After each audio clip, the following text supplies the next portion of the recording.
પંચમહાલના પ્રાથમિક શિક્ષકોએ ટેટ પાસ ફરજિયાતના નિર્ણયનો વિરોધ કર્યો છે। પંચમહાલના સર્કિટ હાઉસ સામે અખિલ ભારતીય પ્રાથમિક શિક્ષક સંઘ, ગુજરાત રાજ્ય પ્રાથમિક શિક્ષક સંઘ અને પંચમહાલ જિલ્લા પ્રાથમિક શિક્ષક સંઘના બેનર હેઠળ શિક્ષકોએ આ વિરોધ કર્યો, જેમાં 1995 થી 2010 દરમિયાન નોકરી મેળવનારા શિક્ષકોને ટેટની પરીક્ષામાંથી મુક્તિ આપવાની માંગ કરી છે।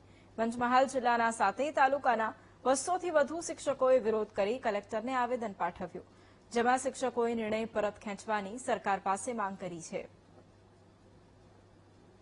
અમે આજે ટેટ પરીક્ષાની વિરોધમાં અહીંયા ધરણામાં બેઠા છીએ જિલ્લા પ્રાથમિક શિક્ષક સંઘ પંચમહાલ તરફથી, અને દરેક તાલુકામાંથી અમે ખૂબ સારી એવી સંખ્યામાં અહીંયા બધા ધરણાના આંદોલનમાં બેઠા, બહેનો પણ ખૂબ સારી એવી સંખ્યામાં ઉપલબ્ધ છે।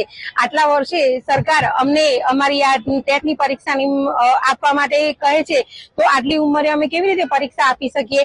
અમે જે તે સમયે અમારી યોગ્યતા પ્રમાણે અને જે સરકારશ્રીના ધારાધોરણ મુજબ અમે જે આવે છે એ બધું પાસ કરી અને અમને શિક્ષકની નોકરી આપવામાં આવી છે।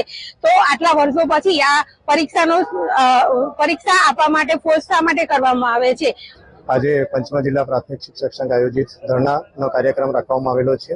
ટેટ પરીક્ષા નાબૂદી, શિક્ષક પાસેથી લેવાતી અન્ય કામગીરીનો પણ બહિષ્કાર કરવામાં આવેલો છે, વસ્તી ગણતરી અને અન્ય ઘણી બધી માગણીઓ જે છે એ માગણીઓને ધ્યાનમાં લઈ અને આજે અમે સર્કિટ હાઉસ ખાતે એક પ્રતિક ધરણાનો કાર્યક્રમ યોજેલો છે।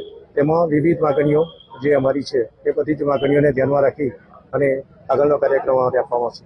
આજના કાર્યક્રમ બાદ અમે કલેક્ટર સાહેબશ્રીને આવેદનપત્ર આપેલ છે અને પ્લેકાર્ડ સાથે વિવિધ પંચમહાલ જિલ્લાના 7 તાલુકામાંથી 1000 જેટલા શિક્ષકો હાજર રહી અને આ ટેટ પરીક્ષા નાબૂદી માટેનો વિરોધ દર્શાવી રહેલા છે।